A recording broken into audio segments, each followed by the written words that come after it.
बीजापुर में जन शिकायतों की सुनवाई। आज शहर बीजापुर के श्री कनगल हनुमंतराय रंग मंदिर में जस्टिस के.एस. फनेंद्र द्वारा लोगों की शिकायतों को सुनकर मौके पर मौजूद अधिकारियों को उनका हल देने के आदेश दिए गए और साथ ही लोगों से आग्रह किया कि सतर्क रहकर भ्रष्ट अधिकारियों से बचें। आज कुल 40 शिकायतें सुनकर उन पर अधिकारियों को निर्देश दिए गए और कल फिर से इन शिकायतों का दौर जारी रहेगा। अभी 120 शिकायतें बाकी हैं जिन्हें कल सुनकर कोई ठोस कदम उठाए जाएंगे। ನಾನು ಸಾರ್ವಜನಿಕರಿಗೂ ಕೂಡ ಹೇಳೋದಕ್ಕೆ ಇಷ್ಟಪಡ್ತೇನೆ.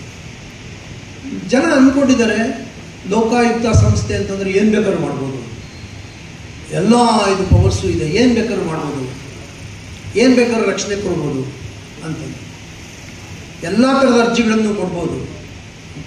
ಅದು ಸ್ವಲ್ಪ ಜನಗಳು ಕೂಡ ಅರ್ಥ ಮಾಡ್ಕೊಳ್ಬೇಕಾದಂಥ ಅವಶ್ಯಕತೆ ಇದೆ. ಲೋಕಾಯುಕ್ತ ಕಾಯ್ದೆಯನ್ನು ಮಾಡಿದ್ದಾರೆ. ಕಾಯ್ದೆಯಲ್ಲಿ ಯಾವ ರೀತಿ ಅರ್ಜಿಗಳನ್ನು ಕೊಡಬಹುದು, ಯಾರ್ಯಾರ ಮೇಲೆ ಕೊಡ್ಬೋದು, ಯಾವ ಸಂದರ್ಭದಲ್ಲಿ ಕೊಡ್ಬೋದು ಅಂತಕ್ಕಂಥದ್ದನ್ನು ಲೋಕಾಯುಕ್ತ ಕಾಯ್ದೆಯಲ್ಲೇನೆ ಹೇಳಿದೆ. ನಾನು ಉಪಲೋಕಾಯುಕ್ತನಾಗಿ ಬಂದ ನಂತರ ಈ ಕಾಯ್ದೆಯಲ್ಲಿ ಇರ್ತಕ್ಕಂಥ ವಿಚಾರಗಳು ಇಂಗ್ಲೀಷ್ನಲ್ಲಿರುತ್ತೆ, ಕೆಲವರು ಓದಕ್ಕೆ ಬರಲ್ಲ, ಕೆಲವರು ತಿಳ್ಕೊಳಕ್ಕಾಗಲ್ಲ ಅನ್ನೋ ಕಾರಣಕ್ಕೋಸ್ಕರವಾಗಿ ಅದರಲ್ಲಿರ್ತಕ್ಕಂಥ ಎಲ್ಲ ವಿಚಾರಗಳನ್ನು ಸಾರ್ವಜನಿಕರಿಗೆ ಅರ್ಥ ಆಗೋ ರೀತಿಯಲ್ಲಿ ಒಂದು ಸಮಗ್ರವಾಗಿ ಕನ್ನಡದಲ್ಲಿ ಒಂದು ಕೈಪಿಡಿಯನ್ನು ಮಾಡಿ ಇದನ್ನು ನಾವು ಹೊರತಂದಿದ್ದೇವೆ. ನಾನು ಬಂದ ನಂತರ ಇದರಲ್ಲಿ ಎಲ್ಲ ಸಂಪೂರ್ಣವಾದ ಮಾಹಿತಿ, ಸಾರ್ವಜನಿಕರಿಗೆ ಸಂಪೂರ್ಣವಾದ ಮಾಹಿತಿ ಇದರಲ್ಲಿ ಸಿಗುತ್ತೆ. ಎಂತೆಂಥ ಅರ್ಜಿಗಳನ್ನು ಸಲ್ಲಿಸ್ಬೋದು, ಎಲ್ಲ ಅರ್ಜಿಗಳನ್ನು ಕೊಡೋದಕ್ಕೆ ಸಾಧ್ಯತೆ ಇಲ್ಲ. ಯಾಕೆಂದರೆ ನಮ್ಮ ಲೋಕಾಯುಕ್ತ ಸಂಸ್ಥೆ ಥರನೇ ಬೇರೆ ಬೇರೆ ಬೇಕಾದಷ್ಟು ಸಂಸ್ಥೆಗಳು ಕೂಡ ಇರ್ತವೆ. ಆ ಸಂಸ್ಥೆಗಳಿಗೆ ಕೊಡಬೇಕಾದಂಥ ಅರ್ಜಿಯನ್ನು ನಮಗೆ ಕೊಟ್ಟರೆ ನಾವು ಅದನ್ನು ತೀರ್ಮಾನ ಮಾಡೋದಕ್ಕೆ ಸಾಧ್ಯತೆ ಇರೋದಿಲ್ಲ. ಉದಾಹರಣೆಗೆ ಹೇಳೋದಾದರೆ, ಈ ಗಂಡ ಹೆಂಡತಿ ಜಗಳ ಆಡ್ಕೊತಾರೆ. ಗಂಡ ಹೆಂಡತಿ ಜಗಳ ಆಡಿ ಹೆಂಡತಿ ತವ್ರ ಮನೆಗೆ ಹೊಟ್ಟೋಗ್ತಾಳೆ, ಹೋಗಲ್ಲ ಕೇಸ್ ಹಾಕ್ತಾಳೆ ಗಂಡನ ಮೇಲೆ. ಗಂಡ ಓಡ್ಬಂದು ನಮಗೆ ಅರ್ಜಿ ಕೊಡ್ತಾಳೆ, ಸ್ವಾಮಿ ನಮಗೊಂದು ಡೈವೋರ್ಸ್ ಕೊಡಿಸಿ. ಹೆಂಡತಿ ಬಂದು ಅರ್ಜಿ ಕೊಡ್ತಾಳೆ, ಸ್ವಾಮಿ ನಮಗೊಂದು ಮೇಂಟೆನೆನ್ಸ್ ಕೊಡಿಸಿ. ಗಂಡ ಮೇಂಟೆನೆನ್ಸ್ ಕೊಡ್ತಾ ಇಲ್ಲ. ಅಣ್ತಮ್ಮಂದ್ರು ಜಗಳ ಆಡ್ಕೊಳ್ತಾರೆ, ಸ್ವಾಮಿ ನಮ್ಮ ಅಣ್ತಮ್ಮಂದ್ರ ಸಿಕ್ಕಾಪಟ್ಟೆ ಜಗಳ ಆಗ್ತಾಯಿದೆ, ತಹಸೀಲ್ದಾರ್ಗೆ ಒಂದು ಅರ್ಜಿ ಕೊಟ್ಟೆ, ನಮಗೆ ಭಾಗ ಮಾಡಿಸ್ಕೊಡಿ ಅಂತಂದು. ಭಾಗ ಮಾಡಿಸ್ಕೊಡ್ತಿಲ್ಲ, ನಮಗೆ ಅಣ್ತಮ್ಮಂದ್ರ ಮಧ್ಯೆ ಭಾಗ ಮಾಡಿಸ್ಕೊಡಿ, ತಹಸೀಲ್ದಾರ್ ಮೇಲೆ ಕ್ರಮ ತಗೊಳ್ಳಿ. ಒಬ್ಬ ಸಾರ್ವಜನಿಕ ನೌಕರಿಗೆ ಒಂದು ಕಡೆಯಿಂದ ಇನ್ನೊಂದು ಕಡೆಗೆ ಟ್ರಾನ್ಸ್ಫರ್ ಆಗುತ್ತೆ. ಸ್ವಾಮಿ ಅವ್ರು ನಮಗೆ ಬೇಕು, ಟ್ರಾನ್ಸ್ಫರ್ ಮಾಡಿದ್ದು ತಪ್ಪಾಗಿದೆ, ಟ್ರಾನ್ಸ್ಫರ್ ಕ್ಯಾನ್ಸಲ್ ಮಾಡಿ ನಮಗೆ ಕೊಡಿ, ಅವರಿಗೆ ತಮ್ಗೆ ಅರ್ಜಿ ಕೊಡ್ತಾರೆ. ಯಾರಿಗೋ ಒಂದು ಅಪಾಯಿಂಟ್ಮೆಂಟ್ ಆರ್ಡರ್ ಕೊಟ್ಟಿರ್ತಾರೆ, ಅಪಾಯಿಂಟ್ಮೆಂಟ್ ಆರ್ಡರ್ ತಪ್ಪಿರುತ್ತೆ, ಆ ಅಪಾಯಿಂಟ್ಮೆಂಟ್ ಆರ್ಡರ್ ಕೊಟ್ಟಿರೋ ತಪ್ಪು ಅವ್ನ ಕೆಲಸದಿಂದ ತೆಗೆದಾಕಿ ಅಂತ ನಮ್ಗೆ ಅರ್ಜಿ ಕೊಡ್ತಾರೆ. ಸೊ ಇಂಥ ಅರ್ಜಿಗಳನ್ನು ತೀರ್ಮಾನ ಮಾಡೋದಕ್ಕೆ ಲೋಕಾಯುಕ್ತ ಸಂಸ್ಥೆಗೆ ಅಧಿಕಾರ ಇರೋದಿಲ್ಲ. ಯಾಕೆ ಅಂತಂದರೆ, ಉದಾಹರಣೆ ತಗೊಳ್ಳಿ, ಡೈವೋರ್ಸ್ ಎಲ್ಲಿ ತಗೋಬೇಕು?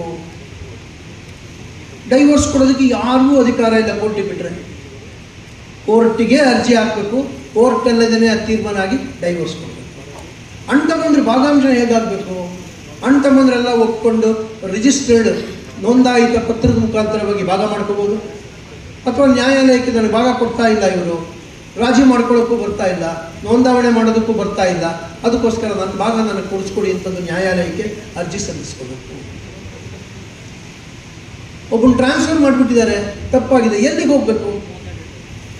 ಟ್ರಾನ್ಸ್ಫರ್ ಇಲ್ಲೀಗಲ್ ಅಂತ ಅಂದ್ಕೊಂಡ್ರೆ ಅದಕ್ಕೋಸ್ಕರವಾಗಿ ನ್ಯಾಯಮಂಡಳಿಯನ್ನು ರಚನೆ ಮಾಡೋದಾಗಿದೆ ಕರ್ನಾಟಕ. ಇದು 3 ದಿವಸದಲ್ಲಿ ಕ್ಲಿಯರ್ ಮಾಡಿಸ್ತೀನಮ್ಮ, ಆಯ್ತಲ್ಲ? ಈಗ 3 ದಿವಸದಲ್ಲಿ ಕ್ಲಿಯರ್ ಮಾಡಿ ನಾನು ರಿಪೋರ್ಟ್ ಕೊಡ್ತಾ ಹೋಗ್ಬೇಕು. ಬನ್ನಿ, ಇಲ್ಲ ರಿಜಿಸ್ಟರ್ ಮಾಡ್ಕೊತೀನಿ, ನಾನು ಅವ್ರ ಮೇಲೆ ಕೇಸ್ ನಡೆಸ್ತೀನಿ. ಆನ್ಲೈನಲ್ಲಿ ಅರ್ಜಿ ಕೊಟ್ಟಿದ್ದಾರೆ. ಏನಾಗಿದೆ ಸ್ಟೇಜ್ ಇದು? ಕೊಟ್ಟಿದ್ದಾರಾ? ಹಾಂ,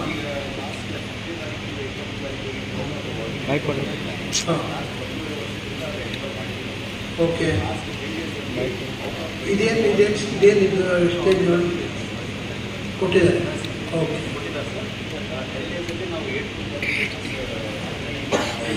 ಇವರು ಸೀರಿಯಲ್ ನಂಬರ್ ಎಷ್ಟು ಗೊತ್ತಾಗುತ್ತಾ? ಈಗ ಅಪ್ಲೋಡ್ ಮಾಡಿದಾರಲ್ಲ, ಇವ್ರದ್ದು ಅಪ್ರಾಕ್ಸಿಮೇಟ್ ಇವ್ರು ಯಾವಾಗ ಸಿಗ್ಬೋದು?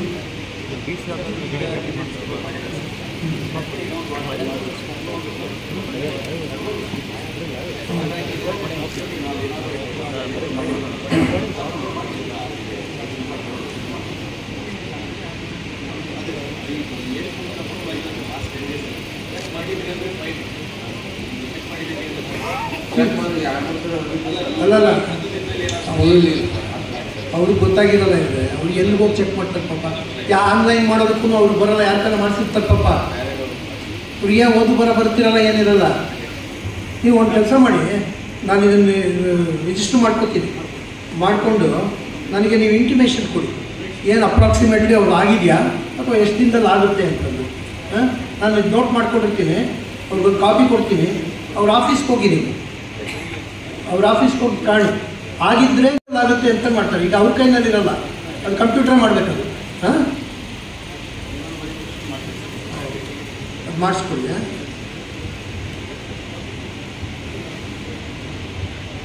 ಇದೊಂದು ಕಾಪಿ ಕೊಡಿ, ಇದು ಅಕ್ನಾಲಜ್ಮೆಂಟ್ ತಗೊಳ್ಳಿ, ಕೊಡಿ. ಕಾಪಿ ರಿಸೀವ್ಡ್ ಅಂತ ನಾವು ರಿಜಿಸ್ಟರ್ ಮಾಡ್ಕೊಂಡಿರ್ತೀವಿ. ನೀವು ಇದನ್ನು ಮಿಸ್ಲೇನಿಯಸ್ ರಿಜಿಸ್ಟರ್ ಮಾಡಿರ್ತೀನಿ ನಾನು, ಮಿಸ್ಲೇನಿಯಸ್ ಮಾಡಿರ್ತೀವಿ. ನೀವು ನಮಗೆ ಇಂಟಿಮೇಷನ್ ಕೊಟ್ಟ ತಕ್ಷಣ ಕ್ಲೋಸ್ ಮಾಡ್ತೀವಿ.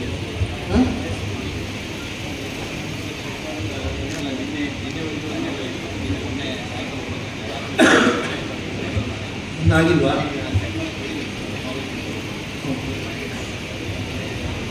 ಮಾಡಿಸಿ. ಮಾನ್ಯ ಗೌರವಾನ್ವಿತ ಉಪಲೋಕಾಯುಕ್ತರಲ್ಲಿ ಸವಿನಯ ಪ್ರಾರ್ಥನೆ ಮತ್ತು ಕೋರಿಕೆ. ಇದಕ್ಕೆ ದಾಖಲಾತಿ ಕೊಡಬೇಕಿದೆ. ಹಚ್ಚಿದ್ದೀನಿ ಸರ್, ಅದಕ್ಕೆ ದಾಖಲಾತಿ. ಇದು ಒಂದೇ ಒಂದಿದೆ, ಯಾರ್ಯಾರಿಗೆ ಕೊಟ್ಟಿದ್ದಾರೆ ಅದನ್ನೇ ಸರ್, ಯಾರ್ಯಾರು ನಿವೇಶನ ನಂಬರ್ಗಳಿದೆ. ಮಾನ್ಯ ಇತ್ತೀಚೆಗೆ ಶಿವರೇ, ನಾನು ಭಾಷಣ ಮಾಡಕ್ಕೆ ಕರಿಯಲ್ಲ ಇಲ್ಲಿ, ವಿಷಯ ಹೇಳ್ಬೇಕಂತ ಸರ್. ನಾನು ನೋಡ್ತೀನಿ ಇಲ್ಲಿ, ಅವ್ರಿಗೆಲ್ಲ ವಿಷಯ ಹೇಳು, ನನಗೆ ಹೇಳಿ. ನಾನು ನೋಡ್ತಾ ಇದ್ದೀನಲ್ಲ ವಿಷಯ, ಇಲ್ಲಿ ಭಾಷಣಕ್ಕೆ ಅವಕಾಶ ಇಲ್ಲ, ದಯವಿಟ್ಟು ತಿಳ್ಕೊಳ್ಳಿ. ನಾವು ಅಹವಾಲು ಸ್ವೀಕಾರ ಮಾಡ್ತೀವಿ. ನನಗೆ ಹೇಳಿ, ಇಲ್ಲಿ ಹೇಳಿ. ಓಕೆ, ಕೇಳಿಸ್ದೆ ಏನು? ಹೇಳಿ. 4 ಜನ ಅಧಿಕಾರಿಗಳ ಮೇಲೆ ಕೃಷ್ಣಾ ಮೇಲ್ದಂಡೆ ಯೋಜನೆಯಲ್ಲಿ ಸಂತ್ರಸ್ತರಿಗೆ ಮುಳುಗಡೆ ಪ್ಲಾಟ್ ಅನ್ನ ಕೊಟ್ಟಿದ್ರು ಸರ್. ಬಿಜಾಪುರದಾಗ ಒಂದು ರಿಜಿಸ್ಟರ್ ಮಾಡಿ, ಆ ರಿಜಿಸ್ಟರ್ ಪ್ರಕಾರ ಸಂತ್ರಸ್ತರು ಯಾರ್ಯಾರು ಅವರಿಗೆ ನಿವೇಶನ ಹಂಚಿಕೆಯಾಗಿತ್ತು. ಕಳೆದ ಒಂದು 2 ತಿಂಗಳ ಹಿಂದೆ ಆ ರಿಜಿಸ್ಟರ್ ನಂಬರ್ ಒಳಗಿನ ಖಾತೆ ಪಾನ 42 ಖಾತೆ ಪಾನಗಳನ್ನು ಕಿತ್ತಿ ಬೇರೆ ಖಾತೆ ಪಾನಗಳನ್ನು ಹಚ್ಚಿ ಬೇರೆದವ್ರಿಗೆ ಅಲಾಟ್ಮೆಂಟ್ ಮಾಡಿದರು. ಅದಕ್ಕೆ ಕೇವಲ ಒಬ್ಬ ಕ್ಲಾರ್ಕನ್ನು ಮಾತ್ರ ಸಸ್ಪೆಂಡ್ ಮಾಡಿ ಉಳಿದ ಅಧಿಕಾರಿಗಳ ಮೇಲೆ ಯಾವುದೇ ಕ್ರಮ ಕೈಗೊಂಡಿಲ್ಲ ಸರ್. ಮಾನ್ಯ ಆಯುಕ್ತರು ಮಹಾನಗರ ಪಾಲಿಕೆಯವರು ಕೊಟ್ಟಿದ್ದೀವಿ ಸರ್. 2ನೇ ತಾರೀಕಿಗೆ ಕೊಟ್ಟಿನಿ ಸರ್ ಅರ್ಜಿ. ಇವತ್ತಿನ ತನಕ ನಾನು ಹೊಳ್ಳಿ ಒಂದೇ ಒಂದು ಪತ್ರನೂ ಕೂಡ ಕೊಟ್ಟಿಲ್ಲ ಸರ್ ಮಾನ್ಯ ಆಯುಕ್ತರು. ಇವತ್ತು 22ನೇ ತಾರೀಕು ಸರ್, 20 ದಿನಗಳ ಹಿಂದೆ ಒಂದು ಅರ್ಜಿ ಕೊಟ್ಟಿದೆ ಸರ್.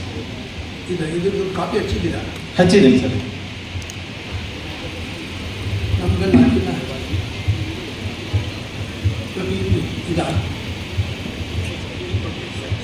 ಅಲ್ಲ, ಇದು ಬೇಕು.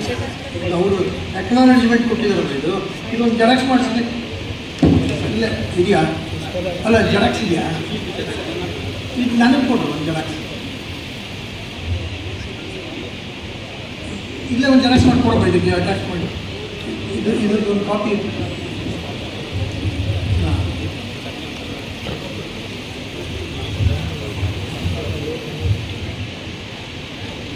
ವಲಯ ಆಯುಕ್ತರು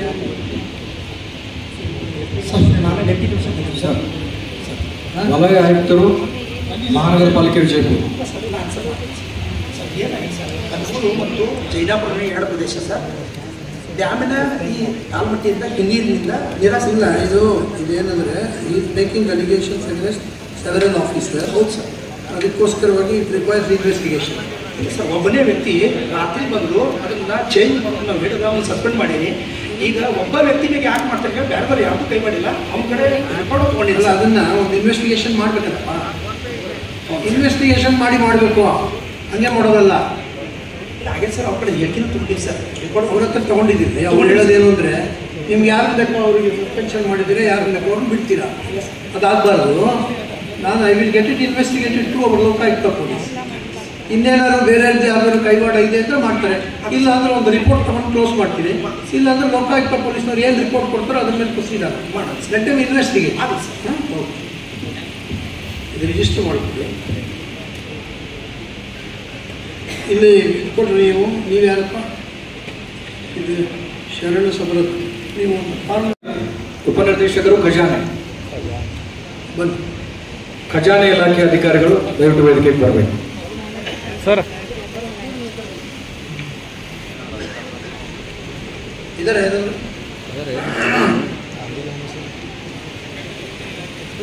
sir treasury department officer, treasury officer, treasury department.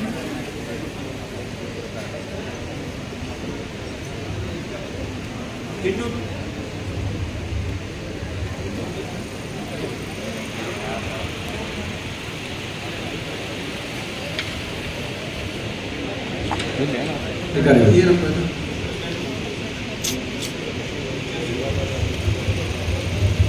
Tender तो ना है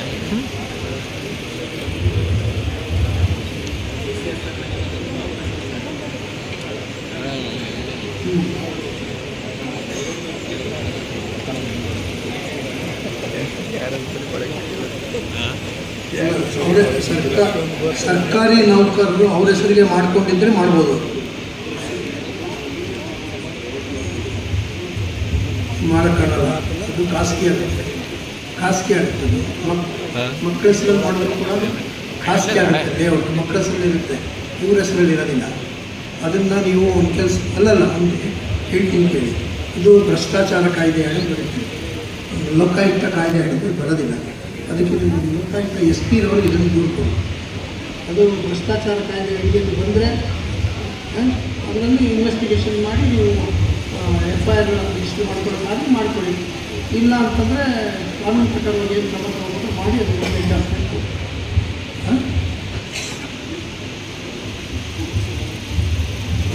ಯಾರು ನಾವು ಅಂದರೆ ಏನಾಗಿದೆ ಇದು ಹೇಳಿ. ಹಾಂ ಓಕೆ ಓಕೆ आर्मी ಕಾಣಿಸ್ತಾ ಇದೆ. ಹಾಂ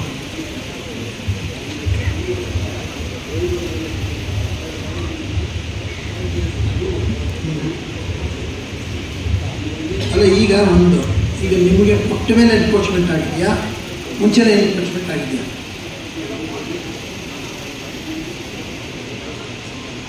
ಕರೆಕ್ಟಮ್ಮ. ಈಗ that is your private property. Private person has encroached.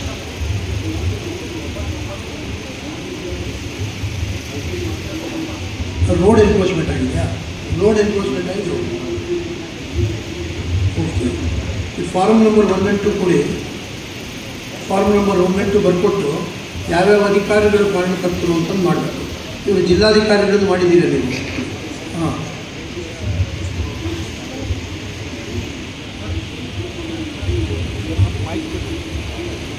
ಆಯ್ತಪ್ಪ. ಈಗ ನಾವು ಮಾಡಿಸ್ತೀವಿ, ಇನ್ವೆಸ್ಟಿಗೇಷನ್ ಮಾಡಿಸೋಣ. ಇದು ಲೋಕಾಯುಕ್ತಕ್ಕೆ ಬರುತ್ತೆ, ನಮ್ಮ ಜೂರಿಸ್ಡಿಕ್ಷನ್ಗೆ ಬರೋಲ್ಲ. ನಾನು ಇದನ್ನು ಲೋಕಾಯುಕ್ತದಿಂದ ಪ್ಲೇಸ್ ಮಾಡ್ತೀನಿ. ನೀವು ಯಾವಾಗಾದ್ರೂ ಬೆಂಗಳೂರಿಗೆ ಬಂದಾಗ ರಿಜಿಸ್ಟರ್ ಮಾಡಿಸ್ತೀನಿ. ಕೇಸ್ ರಿಜಿಸ್ಟರ್ ಮಾಡಿ ಸಾಹೇಬ್ರ ಹತ್ರ ಕಳಿಸ್ಕೊಡ್ತೀನಿ. ಯಾಕೆಂದರೆ ಜಿಲ್ಲಾಧಿಕಾರಿಗಳು ನನ್ನ ವ್ಯಾಪ್ತಿಗೆ ಬರೋಲ್ಲ. ಅಲ್ಲ, it's all right. DC has to take action. If DC doesn't take action, we have to take action with DC. ಗೊತ್ತಾಯ್ತಾ ಅರ್ಥ? ಇವಾಗ ನೀವು ಅವ್ರಿಗೆ ಕೊಟ್ಟರೆ ಅವ್ರು ಆ್ಯಕ್ಷನ್ ತೊಗೊಂಡಿದ್ರೆ ಯಾರಿಗೋ ಎಲ್ಲಿಗೆ ಹೋಗ್ಬೇಕು? ಲೋಕಾಯುಕ್ತರು ಹೋಗ್ಬೇಕು. ಅಲ್ಲ, ನನ್ನ ವ್ಯಾಪ್ತಿಗೆ ಬಂದರೆ ನಾನು ತೊಗೊಂಡು ಮಾಡ್ತೀನಿ. ಲೋಕಾಯುಕ್ತರ ವ್ಯಾಪ್ತಿಗೆ ಬರೋದನ್ನು ಅವ್ರಿಗೆ ಕಳಿಸ್ಕೊಡ್ತೀನಿ. ನೀವು ಒಂದ್ಸರಿ ಬಂದು ಒಂದು ರೆಪ್ರೆಸೆಂಟೇಷನ್ ಮಾಡಿ ಹೋಗಿ. ಯಾವಾಗಾದ್ರು ಬೆಂಗಳೂರಿಗೆ ಹಾಕಬೇಕಂತ ಲೋಕಾಯುಕ್ತ ರಿಜಿಸ್ಟರ್ ಆಗಿರುತ್ತೆ. ನಿಮಗೆ ಇಂಟಿಮೇಷನ್ ಬರುತ್ತೆ ನಿಮಗೆ ಏನು ಆ್ಯಕ್ಷನ್ ತೊಗೊಂಡು. ಹಾಂ ಏನಾಗಿದೆ ಇದು 3 ಅದೇನಾ?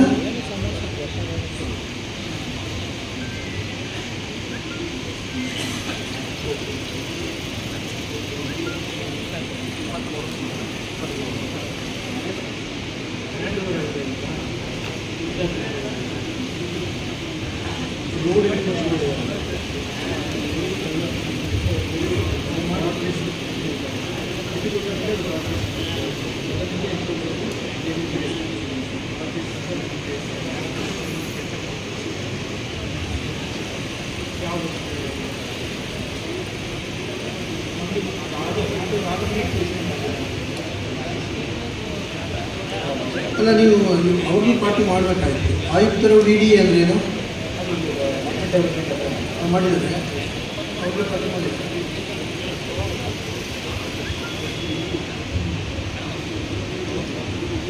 ಅಲ್ಲ, ಈಗ ಡಿ ಸಿ ಇನ್ಫಾರ್ಮೇಷನ್ ಕೊಡ್ತಾರೆ, ಅಧಿಕಾರ ಇರೋ ಅಧಿಕಾರಿಗೆ ಕೊಡಬೇಕು. ಕೊಟ್ಟಿದ್ದೀರಾ? ಅವ್ರು ಕೊಟ್ಟಿದ್ದೀರಲ್ವಾ? ಸುರೇಶ್ ಸುರೇಶ್ ಯಾರಿಗೆ? ಅವು ಇವ್ರಿಗ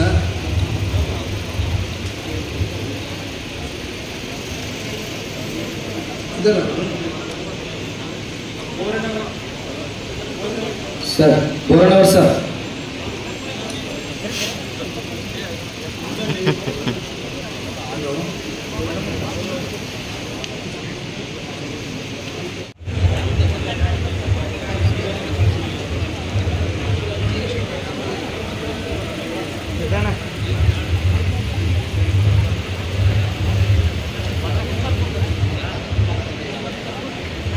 ಮೈಕ್ ಚಾಲು ಮಾಡಿ.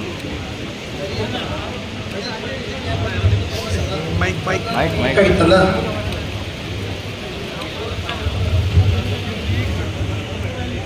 ಯಾರಿಗೆ?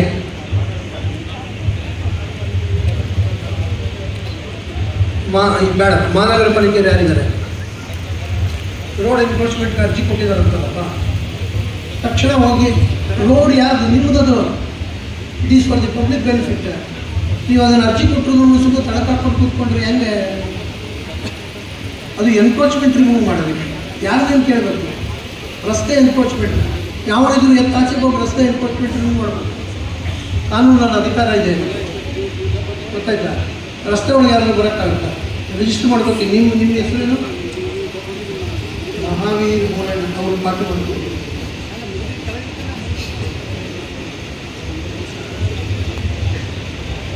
ಒಂದು ಸರಿ ಎನ್ಕ್ರೋಚ್ಮೆಂಟ್ ಇದೆ ಅಂದರೆ thoroughly everything is to be check in that layout. ಕಂಪ್ಲೀಟಾಗಿ ಚೆಕ್ ಮಾಡಿ ನಿಮ್ಗೆ ಹ್ಯಾಂಡ್ ಓವರ್ ಆಗಿದ್ದರೆ ಯಾವ್ಯಾವ ರಸ್ತೆಗಳು, ಯಾವ್ಯಾವ ಸಿಟಿ ಕಮ್ಯುನಿಟಿ ಸೈಟ್ಸು ಎಲ್ಲನೂ ಎನ್ಕ್ರೋಚ್ಮೆಂಟ್ ಆಗಿದೆ ಅಷ್ಟೂ ತೆಗೆದು ಆಚೆಗೆ ಹಾಕಿ ಅವ್ರನ್ನ ಇದು ಮನೆಗೆ ಕನ್ಸ್ಟ್ರಕ್ಷನ್ ಏನಾದ್ರು ಆಗಿದೆ ಒಂದು ವೇಳೆ ಅವ್ರು ನೋಟಿಸ್ ಕೊಟ್ಟು ಕಾನೂನು ಪ್ರಕಾರ ಕ್ರಮ ತಗೊಂಡು ಆಚೆಗೆ ಹಾಕಿ.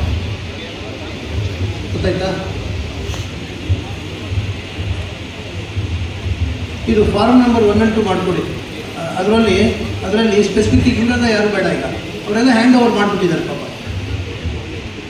ಅಲ್ಲ, ಇದರೊಳಗೆ ನೀವು ಎಲ್ಲರೂ ಜಿಲ್ಲಾಧಿಕಾರಿಗಳು, ತಹಸೀಲ್ದಾರರು ಇವರು ಎಲ್ಲರನ್ನೂ ಪಾರ್ಟಿ ಮಾಡಿದ್ದೀರಾ? ಅದಕ್ಕೆ ಬೇಡ. ಫಾರ್ಮ್ ನಂಬರ್ 1 and 2 ಕೊಡ್ತೀವಿ. ಈಗ ಆ ಫಾರ್ಮ್ನಲ್ಲಿ ಇವರೊಬ್ಬರು ಪಾರ್ಟಿ ಮಾಡಿ ಸಾಕು.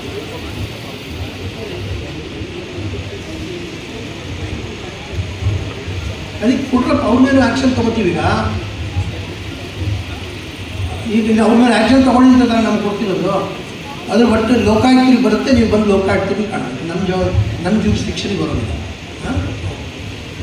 ನೆಕ್ಸ್ಟ್ ಟೋಕನ್ ನಂಬರ್ 8 ಗೌಡಪ್ಪ ಅವ್ರ ಹೆಸರು ಕೆಳಗಡೆ ಡೆಸಿಗ್ನೇಷನ್ ಬರೀಬೇಕು. ತೊಗೊಂಡಿಲ್ಲ ಈ ಕೆಳಗಡೆ ಇಲ್ಲಿರಲಿ ಇದೆಲ್ಲ ಫಾರ್ಮ್ ನಂಬರ್ 1 and 2 ತೊಗೋಬೇಕು. ಆಮೇಲೆ ಅವ್ರಿಗೆ ಯಾರು ಆಫೀಸರ್ ಇರ್ತಾರೆ ಅವ್ರಿಗೊಂದು ಸೆಟ್ ಕಾಪಿ ಕೊಡಬೇಕು. ಕಾಪಿ ಕೊಟ್ಟು ಎಲ್ಲ ಸೈನ್ ತೊಗೋಬೇಕು. ನಮ್ಗೆ ಅಷ್ಟು ಕೆಲಸ ಇಲ್ಲಿ ಮುಗಿದೋಗುತ್ತೆ. ಇಲ್ಲಾಂದ್ರೆ ನಾವು ತೊಗೊಂಡೋಗಿ ಅಲ್ಲಿಂದ ಅವ್ರಿಗೆ ನೋಟಿಸ್ ಕೊಡಬೇಕು. ಅದು 15 ದಿವಸ ನೋಟಿಸ್ ಸರ್ವ್ ಆಗೋಕ್ಕೆ ಬರೋಕ್ಕೆ ಪ್ರಾಬ್ಲಮ್ ಇಲ್ಲ ಸರ್. ಓಕೆ, ರಿಜಿಸ್ಟರ್ ಮಾಡ್ಕೊತೀವಿ, ಇನ್ವೆಸ್ಟಿಗೇಷನ್ ಮಾಡ್ತೀವಿ. ಹಾಂ, ಯಾರಿಗೆ? ನಮ್ಮ ಇದೆಯಲ್ಲದೆ ಅಲ್ಲ, ನಮ್ಮ ಹತ್ರ ನಂಬರ್ ರಿಜಿಸ್ಟರ್ ಆಗಿದೆಯಲ್ಲ, ನಮ್ಮ ಕೋರ್ಟಲ್ಲಿ ರಿಜಿಸ್ಟರ್ ಆಗಿದೆಯಲ್ಲ ಇದು. ಮತ್ತು ತಿರುಗಿಲ್ಲ ಕೊಡ್ತೀರಾ ಇದನ್ನು? ಅದರಲ್ಲಿ ಮುಂದುವರಿತೀವಿ. ತಿರುಗಿ ಅಗಲೆಲ್ಲ ಕೊಡಬಾರ್ದು. ನಿಮ್ಮ ಕೇಸೇ ಇದೆ, ಕೇಸೇ ರಿಜಿಸ್ಟರ್ ಮಾಡ್ಕೊಂಡಿದ್ದೀವಿ ಅವ್ರ ಮೇಲೆ. ಇದಕ್ಕೆ ಸಂಬಂಧಪಟ್ಟಾಗ ಏನಾದ್ರು ಮೆಟೀರಿಯಲ್ ಇದ್ದರೆ ಪೋಸ್ಟಲ್ಲಿ ಕಳಿಸ್ಕೊಡ್ತಾರೆ. ಇಲಾಖೆ ಅಧಿಕಾರಿಗಳು ಕನ್ಸಲ್ಟ್ ಫೈಲ್ ಹಾಕಿ.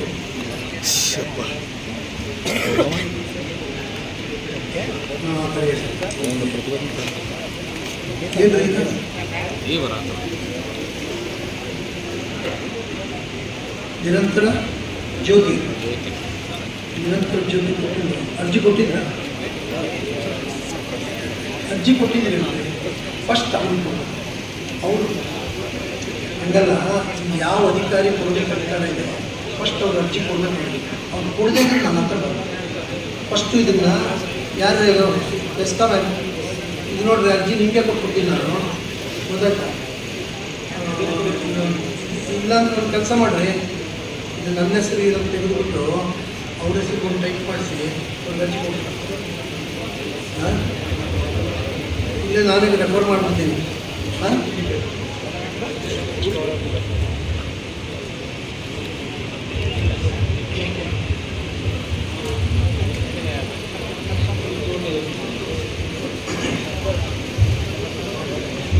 ಸ್ಪಾಟ್ ಇನ್ಸ್ಪೆಕ್ಷನ್ ಮಾಡ್ತೀವಿ. ಎಲಿಜಿಬಿಲಿಟಿ ನೋಡಿ,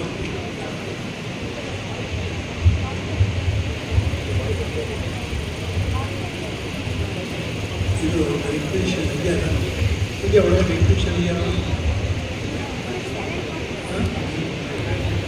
ಇದೆಯಾ? ಅದನ್ನು ಎಕ್ಸಾಮಿನ್ ಮಾಡಿ ಅವ್ರಿಗೆ ಕಾನೂನು ಪ್ರಕಾರ ಏನು ಮಾಡಬೇಕು, ಪೆನ್ಷನ್ನು ಎಲಿಜಿಬಿಲಿಟಿ ಎಷ್ಟಿದೆ ಕಾನೂನು ಪ್ರಕಾರ ಅಷ್ಟು ಮಾಡ್ತೀವಿ. ಅಕಸ್ಮಾತ್ ನಿಂತೋಗಿದ್ರೆ ಅರಿಯರ್ಸ್ ಬಿಲ್ ಮಾಡಿ ಮಾಡಿಸ್ತೀವಿ. ಪಕ್ಕ ಕೊಡೋದಕ್ಕೆ ಅವ್ರಿಗೆ ಬರ್ತಿರೋದು ಅಷ್ಟೇ, ಅವ್ರ ಎಲಿಜಿಬಿಲಿಟಿ, ಇನ್ನೇನು ಎಲಿಜಿಬಿಲಿಟಿ ಇಲ್ಲ ಕಾನೂನು ಪ್ರಕಾರವಾಗಿ ಅಂತಂದರೆ ಕ್ಯಾಲ್ಕುಲೇಷನ್ ಮಾಡಿ ಯಾವ ಕಾರಣದಿಂದ ಅವ್ರಿಗೆ ಅಷ್ಟು ಬರಬೇಕು ಅಂತಂದರೆ ಅವ್ರಿಗೊಂದು ಎಂಡಾಸ್ಮೆಂಟ್. ಇಷ್ಟು ಆದಷ್ಟು ಬೇಗ ಮಾಡಿಬಿಟ್ಟು ನಾವು ರಿಪೋರ್ಟ್ ಮಾಡಿಸ್ತೀವಿ. ರಿಜಿಸ್ಟರ್ ಮಾಡ್ಕೊಂಡಿದ್ದೀನಿ, ನಿಮ್ಮ ರಿಪೋರ್ಟ್ ಬರೋದಿದ್ರೆ ಹಂಗೆ ನಿಮ್ಮ ಮೇಲೆ ಕೇಸ್ ಹೋಗ್ತಾ ಇದೆ.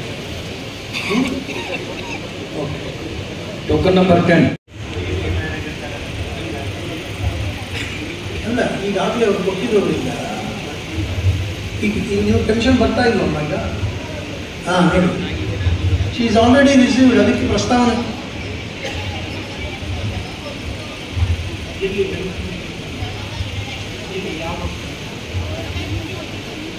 ಲೋಕಾಯುಕ್ತ ಅಲ್ಲಮ್ಮ, ಎಲ್ಲಿ ರಿಟೈರ್ ಆದ್ರಲ್ಲ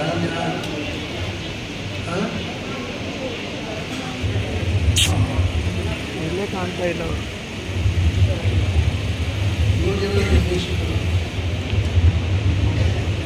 ಅವರಾಯ್ತು ನಮ್ಮ ಎಷ್ಟು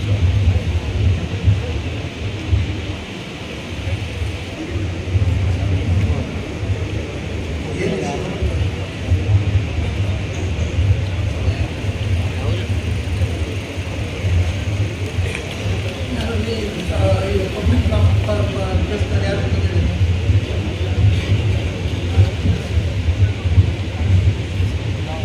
ಇಲ್ಲಪ್ಪ, ಕಾಗದ ಜಡ್ಡಿಲ್ಲವ್ರು ಯಾರು ಎಲ್ಲ ತೆಗೆದಾಕ್ಬೇಕು. ಹೋಗಿದ್ದು ಪೊಲೀಸ್ನ ನೀವು ಒಂದು ಕ್ಲೀನ್ ಮಾಡಿ ಪಬ್ಲಿಕ್ ಪ್ರಾಪರ್ಟಿನ ನೀವು ಅವರಿಗೆ ಪರ್ಮನೆಂಟ್ ಸ್ಟ್ರಕ್ಚರ್ ಇದ್ದರೆ ನೋಟಿಸ್ ಮಾಡಬೇಕು. ಇದು ನಾಟ್ ಪರ್ಮನೆಂಟ್ ಸ್ಟ್ರಕ್ಚರ್ ಅವ್ರು ಕರೆದು ಹೇಳಿ ತೊಗೊಂಡೋಗ್ತೀರಾ ಇಲ್ಲ ಎತ್ತಾಕ್ಬಾರ್ದು. ಅದೇ ಮಾಡಿಸಿ ಆಮೇಲೆ ಅವ್ರಿಗೆ ಏನು ಇದು ಕೊಡಬೇಕು, ಡ್ರೈನೇಜ್ ಮಾಡಿದ್ರೆ ರೋಡಿಂದ ಡ್ರೈನೇಜ್ ಇಲ್ಲ.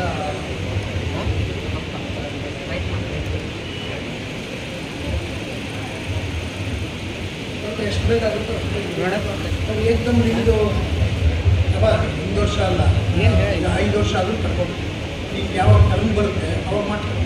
ಇವಾಗ ಅವ್ರು ಏನು ಮಾಡಬೇಕು, ಫೇಸ್ ವೈಸ್ ಮಾಡ್ಕೊಬೇಕು. ಇವಾಗ ಇಲ್ಲಿ ಮಾಡಬೇಕು, ಇವಾಗ ಇಲ್ಲಿಂದ ಇಷ್ಟು ಮಾಡಬೇಕು. ಅವ್ರಿಗೆ ಅಷ್ಟು ಗೌರ್ಮೆಂಟಿಂದ ಗ್ರ್ಯಾಂಟ್ ಬರ್ತಾ ಇರುತ್ತೆ. ಆ ಗ್ರ್ಯಾಂಟ್ ಬಂದಂಗೆ ಅಷ್ಟು ಮಾಡ್ಕೊಂಡು ಹೋಗ್ತಾರೆ. ನಿಮ್ದು ಗ್ರ್ಯಾಂಟ್ ನಿಮ್ಗೆ ಬಂದರೂ ಮಾಡಿದ್ರೆ ಅವಾಗ ಇವಾಗ ಇದಕ್ಕೆ ಗ್ರ್ಯಾಂಟ್ ಬಂದಿರುತ್ತೆ, ನಿಮ್ಮ ಫೀಸ್ ಇಲ್ಲಿದೆ, ಇದಕ್ಕೆ ಗ್ರ್ಯಾಂಟ್ ಬಂದಿರುತ್ತೆ, ಇದನ್ನು ಮಾಡಬೇಕಾದ್ರೆ ರಿಪ್ಲೇಸ್ ಮಾಡಿ ಇದನ್ನು ಗ್ರ್ಯಾಂಟ್ ತಾಮಂದು ಈಗ ಮಾಡೋಕ್ಕಾಗಲ್ಲ. ಆಯ್ತಾ? ಸ್ವಲ್ಪ ಕೊಟ್ಟಿದ್ದೀರಲ್ಲ ಮಾಡಿಕೊಡ್ತಾರೆ. ಇಲ್ಲ ಈ ನಿಮ್ಮ ಗ್ರ್ಯಾಂಟ್ ಬಂದು ಇದು ಮಾಡಿದ್ರೆ ಬೇರೆದಕ್ಕೆ ಹೋಗ್ತಾರೆ. ಕಲ್ಯಾಣ ಇಲಾಖೆ ಉಪನಿರ್ದೇಶಕರು, ಮಹಿಳಾ ಮತ್ತು ಮಕ್ಕಳ ಕಲ್ಯಾಣ ಇಲಾಖೆ, ಶ್ರೀ ಲಕ್ಷ್ಮಣ್ ಜಯವಂತ್ ಕಂಬಾಲಿ. ಏನು ಸರ್, ಅಂಗನವಾಡಿ ಕೇಂದ್ರದ ಮಕ್ಕಳಿಗೆ ಆಹಾರ ಸರಿಯಾಗಿಲ್ಲ. ಅವರು ಆಹಾರವನ್ನು ಇಷ್ಟಪಟ್ಟು ತಿಂತಾ ಇಲ್ಲ. ಬಾಣಂತಿಯರಿಗೂ ಕೂಡ ಇಷ್ಟಪಟ್ಟು ತಿಂತಾರೆ. ಎಲ್ಲರ ಕಡೆ ತಿರಸ್ಕಾರ ಮಾಡ್ತಾ ಇದ್ದಾರೆ. ಇದು ನಮ್ಮ ಉಪನಿರ್ದೇಶಕರಿಗೆ ಗೊತ್ತಿದೆ, ತಿರಸ್ಕಾರ ಮಾಡ್ತಾ ಇದ್ದಾರೆ ಅಂತ.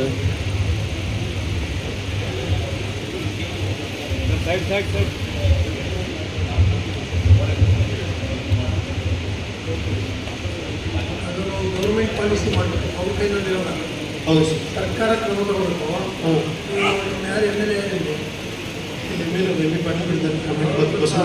ಅವ್ರು ಸ್ವಲ್ಪ ಹೇಳಿ ರಿಕ್ವೆಸ್ಟ್ ಮಾಡಿಕೊಂಡು ಪ್ರೆಷರ್ ಹಾಕಿ ಸರ್ಕಾರದಿಂದ ಒಂದು ಆದೇಶ ಮಾಡಿ ಮಾನ್ಯ ಜಿಲ್ಲಾಧಿಕಾರಿಗಳ ಮುಖಾಂತರ ಮುಖ್ಯಮಂತ್ರಿ ಅವರಿಗೆ ಮತ್ತು MLA ಅವ್ರಿಗೆಲ್ಲ ನಾನೇನು ಮಾಡಿ ಹಾಕಿದ್ದೀವಿ. ಮುಖ್ಯಮಂತ್ರಿಗಳು MLA ಸರ್ಕಾರ ಮಾಡಬೇಕಾದಂಥ ಪಾಲಿಸಿ ಮಾಡಬೇಕಾದಂಥದ್ದನ್ನ ನಾವು ಅವ್ರು ನೀವು ಮಾಡಿ ಅಂತ ಹೇಳೋಕ್ಕಲ್ಲ. ಅವ್ರು ಪವರ್ಸ್ ಇಲ್ಲ. ಪವರ್ಸ್ ಇದ್ರೆ ಮಾಡ್ಬೋದು. ಅವ್ರು ಹೇಳ್ತಾರೆ ಸರ್ ನಾವು ಸರ್ಕಾರ ಬರ್ಕೊಂಡಿದ್ದೀವಿ, ಪರ್ಮಿಷನ್ ಕೊಟ್ಟ ತಕ್ಷಣ ಮಾಡ್ತೀವಿ. ಪಾಪ ಮಕ್ಕಳಿಗೆ ಮಾತು ಬರಂಗಿಲ್ಲ, ಆಹಾರ ಸರಿ ಇಲ್ಲ ಅಂತ ಹೇಳಕ್ ಬರೋದಿಲ್ಲ ಮಕ್ಕಳಿಗೆ. ಬಾಣಂತರು ಅವ್ರಿಗೆ ಇಷ್ಟಪಟ್ಟ ಆಹಾರ ಕೊಡೋದಿಲ್ಲ. ಸಮಸ್ಯೆ ಇಲ್ಲ ಅಂತ ನಾನು ಹೇಳ್ತಿಲ್ಲ. ಸಮಸ್ಯೆ ಪರಿಹಾರ ಯಾರು ಮಾಡಬೇಕು? ಸರ್ಕಾರ ಮಾಡಬೇಕು ನೇರವಾಗಿ. ಸರ್ಕಾರ. ಅದಕ್ಕೆ ನೀವೇನು ಮಾಡಬೇಕು, ನಿಮ್ಮ ಮಿನಿಸ್ಟ್ರಿ ಇಟ್ಕೊಂಡ ಪಾಲಿಸಿ ಸ್ವಲ್ಪ ಬದಲಾಯಿಸಿ ಆ ರೀಜನಲ್ ಏರಿಯಾದಲ್ಲಿ ಏನಿದೆ ಡಿಸ್ಕ್ರಿಪ್ಷನ್ ಅವ್ರಿಗೆ ಕೊಡಿ. ಇಲ್ಲ ಆಹಾರ ಸರಬರಾಜು ಮಾಡೋರ ಮೇಲೆ ಕಂಪ್ಲೇಂಟ್ ತಗೋಬೋದಲ್ಲ ಸರ್? ಆಹಾರ ಯಾರು ಸರಬರಾಜು, ಕಳಪೆ ಮಟ್ಟದ ಆಹಾರ ಯಾರು ಸರಬರಾಜು ಮಾಡ್ತಿರ್ತಾರಲ್ಲ ಅವ್ರ ಮೇಲೆ ಆಕ್ಷನ್ ತಗೋಬೋದಲ್ಲ? ಸಂಜೀವಿನಿ ಮಹಿಳಾ ಮಂಡಳಿ ಅಂತೇಳಿ ಒಂದು ಇದೆ ಅಧ್ಯಕ್ಷ. ದಾಖಲಾತಿ ಎಲ್ಲ ಕಳಿಸಿದ್ದೀನಿ ನಾನು. ಕಳಪೆ ಮಟ್ಟ ಅಂತ ತೋರಿಸೋದಕ್ಕೆ ಏನಿದೆ ದಾಖಲೆ ಕೊಟ್ಟಿದೆ. ಮಕ್ಕಳು ತಿರಸ್ಕಾರ ಮಾಡ್ತಿದ್ದಲ್ಲ ಸರ್.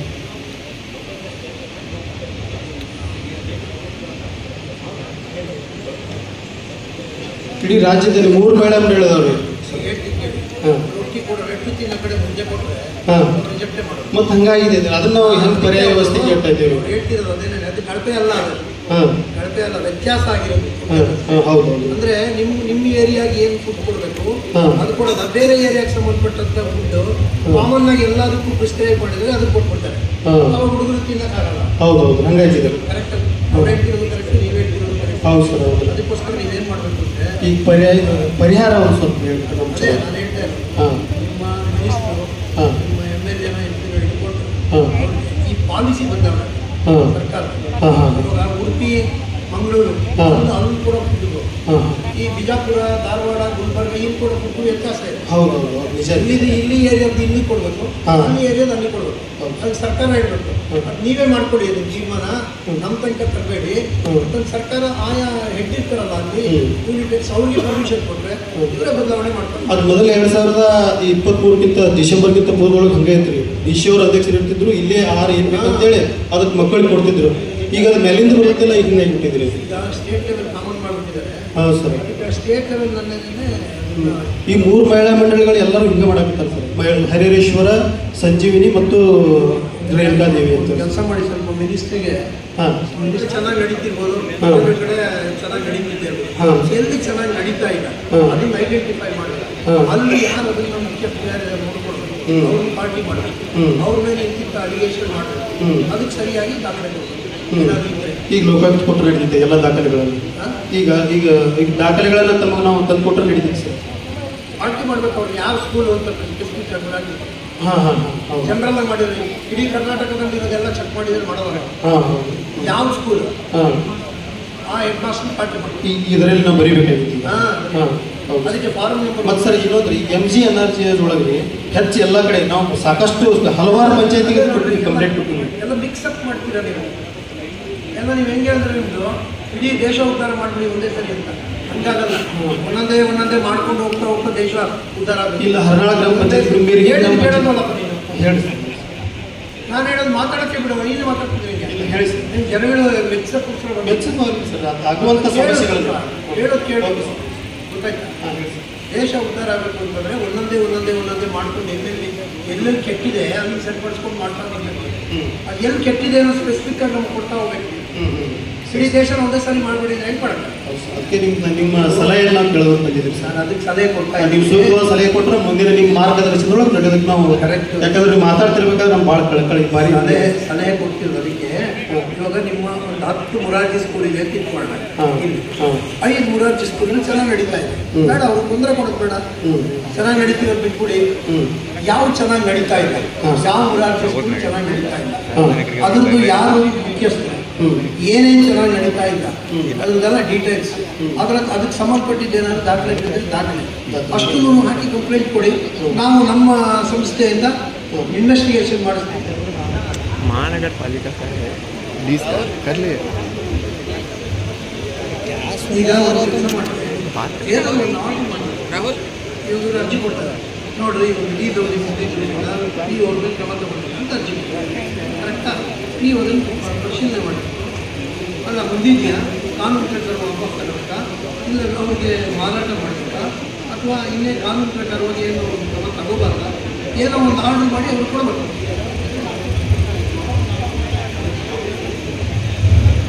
ಆರ್ಡರ್ ಮಾಡಿ ಕೊಡಿ. ಇಲ್ಲಾಂದರೆ ಅವ್ರನ್ನ ಎತ್ತಾಕಬೇಕು ಅಂತಂದರೆ ಕಾನೂನು ಪ್ರಕಾರವಾಗಿ ಎತ್ತಾಕ್ಸಿ. ಲೀಸ್ ಅವಧಿ ಮುಗೋಗಿದ್ದು ಇದ್ದು ಅವ್ರಿಗೆ ಕ್ರಯಪತ್ರ ಮಾಡ್ಕೊಳ್ಳೋಕ್ಕಾಗಲ್ಲ ಅನ್ನೋ ಸರ್ಕಾರದ ಪಾಲಿಸಿ ಇಲ್ಲ ಅಂತಂದರೆ ತೆಗೆದಾಕಿ. ಇಲ್ಲ ಸರ್ಕಾರದಿಂದ ನಡೀರಿ ಮಧ್ಯಮ ಇವರು ಅದನ್ನು ಮಾಡಲ್ಲ, ಪೆಂಡಿಂಗ್ ಇಟ್ಬೇಕು.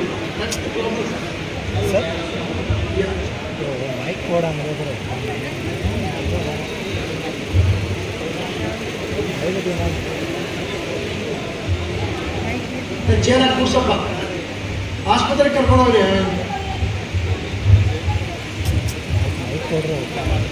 ಅಲ್ಲಿ ಕೂತ್ಕೊಳ್ಳಿ, ತಗೊಂಡ್ರೆ ಇಲ್ಲ ಅಕ್ನಾಲಜ್ಮೆಂಟ್ ಕೊಡಿ. ಇಷ್ಟು ಒಂದು 15 ದಿವಸ ಟೈಮು ಟೇಕ್ ಆ್ಯಕ್ಷನ್. ಎಷ್ಟು ದಿನ? 30 ಡೇಸ್ ಟೈಮ್. ಅದ್ರ ಮೇಲೆ ಬರ್ಬೋದು. ಶೌಕತ್ತಲ್ಲಿ ನೆಕ್ಸ್ಟ್ ನಿಮ್ಮದೇ ಇದೆ, ಕ್ಲಿಯರ್ ಆಯಿತಾ? ಓಕೆ ಸರ್, ತಾವು ಅನುಮತಿ ಕೊಟ್ಟರೆ ಇದೆ.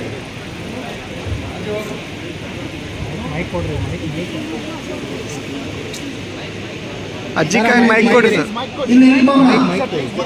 ಇಲ್ಲಿ ಬನ್ನಿ ಕೊಡಿ.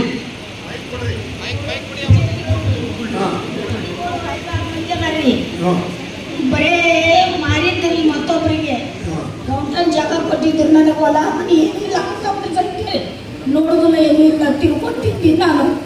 ಆ ಪಂಚಾಯತಿ ಜಾಗ ಮಾರಿದ್ರು 10 ವರ್ಷ ಅದು ಕೇಸ್ ನಡೆದು ಕೋರ್ಟ್ನಾಗ ನ್ಯಾಯ ಮಾಡಕ್ಕೆ ಹೋದ್ರು ಸಾಯಿದ್ರು. ಮನೆ ಜಾಗ ಇದೆಯಾ? ಕೌಂಟನ್ ಜಾಗ ರೀ, ಅದು ಮಾಡ್ಯಾರ ಬರ್ತಾರ ಇದ್ರಾಗ್ರಿ ಪಂಚಾಯತಿ ಒಳಗೆ. ಗೋಳೂರು ಪಂಚಾಯತಿ ರೀ, ಲೇಬ್ಗೇರಿ. ಯಾವ ಊರು? ಲೇಬ್ಗೇರಿ ಗೌರಮ್ಮ ಎರ್ಜರಿ ಕೋಳೂರು ಅಂತ ಇದೆ. ಕೌಂಟನ್ ಜಾಗ ಲೇಬ್ಗೇರಿ ಅಂಗ್ರಿ, ಲೇಬ್ಗೇರಿ ಜಾಗ.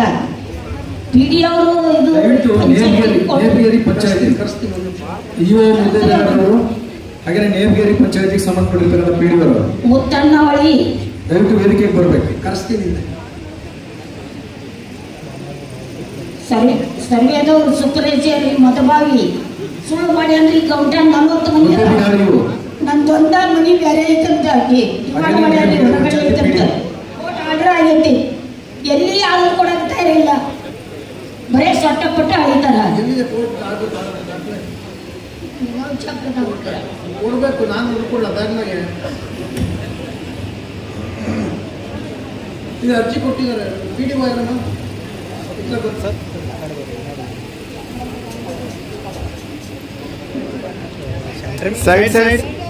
ಇವ್ರು ಅರ್ಜಿ ಕೊಟ್ಟಿದ್ದಾರ. ಈ ಗ್ರಾಮ ಪಂಚಾಯತಿ ಕಾರ್ಯಾಲಯ ಕೋಳೂರು, ತಾಲೂಕು ಮುದ್ದೇಬೇಡ. ಇದರಲ್ಲಿ ಮುದ್ದೇಬೇಡ ತಾಲೂಕು ನೇಬಗೇರಿ ಗ್ರಾಮ. ನನ್ನ ಆಸ್ತಿ ಪಂಚಾಯತಿ ನಂಬರ್ 605, ಕ್ಷೇತ್ರ 30x40 ಅಳತೆ ಜಾಗದಲ್ಲಿ ಸರ್ಕಾರದ ವಸತಿ ಯೋಜನೆ ಅಡಿಯಲ್ಲಿ ಮನೆ ಕಟ್ಕೊಂಡಿದ್ದಾರೆ. ಹೌದಾ? ಕಳೆದ 10 ವರ್ಷದಿಂದ ಸದರಿ ನಿವೇಶನದ ಉತ್ತರ ಕೊಡ್ತಾ ಇಲ್ಲ.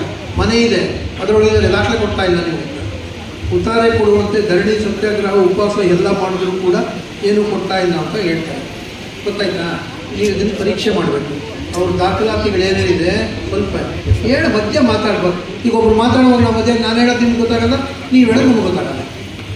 ಹೇಳೋಕ್ಕಂತ ಕೇಳಿಸ್ಕೊಳ್ಳಿ. ಗೊತ್ತಾಯ್ತಾ? ಈಗಾಗಲೇ ಅವರು ಅರ್ಜಿ ಕೊಟ್ಟಿದ್ದರೆ ಗೊತ್ತಾಯ್ತಾ? ಅವರು ಯಾವತ್ತು ಬರಬೇಕು ಆಫೀಸಿಗೆ ಹೇಳಬೇಕು. ನಿಮ್ಮ ಆಫೀಸಿಗೆ ಬರ್ತಾರೆ, ನಿಮಗೆ ಆ ದಾಖಲೆಗಳೆಲ್ಲ ಪರಿಚಯ ಮಾಡಿಕೊಡಿ. ಆ ಅಜ್ಜಿ ಗೊತ್ತಾಗಲ್ಲ ಅದಕ್ಕೆ ಅವರದ್ದು ದಾಖಲೆಗಳಿದ್ದಾವೆ, ಅದನ್ನು ನೋಡಿ ನಿಮ್ಗೆ ಯಾವ್ಯಾವ ಬೇಕೋ ದಾಖಲಾತಿಗಳನ್ನ ಜೆರಾಕ್ಸ್ ಮಾಡಿಸ್ಕೊಡಿ. ಅದರಲ್ಲಿ ಬಡವರಿಗೆ ಸಹಾಯ ಮಾಡಬೇಕು, ಅನುಕೂಲ ಮಾಡಬೇಕು. ಅವ್ರಿಗೆ ಓದು ಬರ ಬರದೇ ಇದ್ದವ್ರಿಗೆ ನೀವು ತಿಳ್ಕೊಂಡಿರೋರು, ಓದು ಬರೋರು ನೀವೇ ಸಹಾಯ ಮಾಡಬೇಕು. ಗೊತ್ತಾಯ್ತಾ? ಅವ್ರಿಗೆ ನೀನು ಈ ದಾಖಲೆ ಕೊಟ್ಟಿಲ್ಲಮ್ಮ, ಇದನ್ನು ಬರ್ಕೊಂಡು ಇದನ್ನು ತಗೊಂಬ ಅಂತ ಬಿಸಾಕಿದ್ರೆ ಏನಾಗುತ್ತೆ ಹೇಳಿ? ಎಲ್ಲಿ ಗಾಡಿಯಮ್ಮ ಮಾತಾಡಬೇಡ, ನಿನ್ನ ಪರವಾಗಿ ನಾನು ಹೇಳ್ತಾ ಇರೋದು. ಗೊತ್ತಾಯ್ತಾ?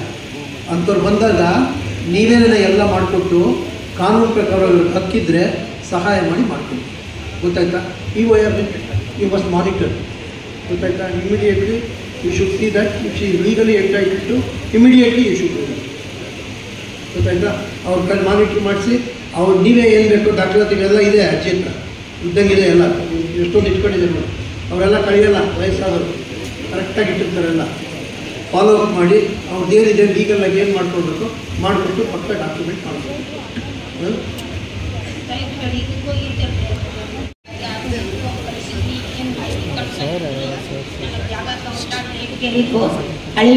ಅಂತೇಳಿ ಕೊಟ್ಟಿದ್ರಿ. ಅಲ್ಲ ಈಗ ಅವರು ಅದರಲ್ಲಿ ಇರಲಿ ಅಳದಿಲ್ರಿ ಅವರು ಹೊಟ್ಟೆ ಚೊಟ್ಟ ಪಟ್ಟ ಅಳಿತಾರೆ ಅವರು.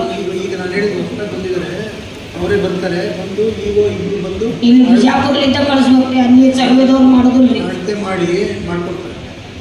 ಗೊತ್ತಾಯ್ತಾ? ಅಲ್ರಿ ಮುದ್ದೆ ಮಾಡೋರು ಮಾಡೋದಿಲ್ರಿ. ಈಗ 2-3 ಸಲ ಬಂದು ಬಂದಂಗ ಬಂದಾರ್ರಿ ಅವರು. ಈಗ ಒಂದು ಕೆಲಸ ಮಾಡ್ರಿ ಇವ್ರೆ, ಈಗ ಇಲ್ಲೇ ಬಿಜಾಪುರಲಿಂದ ಕಳಿಸ್ಬೇಕ್ರಿ.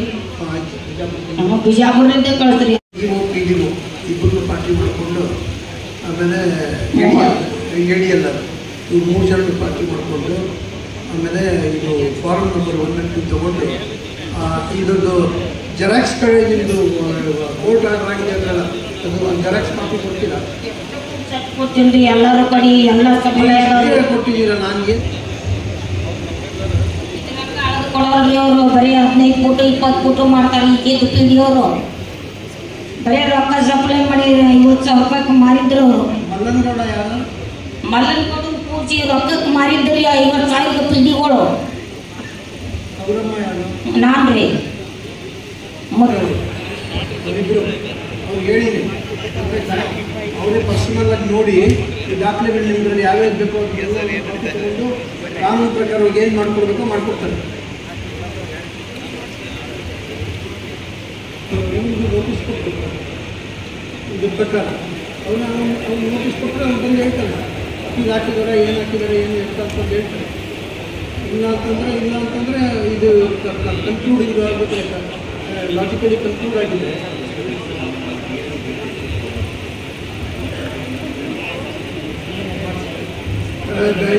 ಇದು ಬಿಜಾಪುರದಿಂದಲೇ ಕಳಿಸ್ತದೆ. ಹೇಳಿದ್ದೀನಿ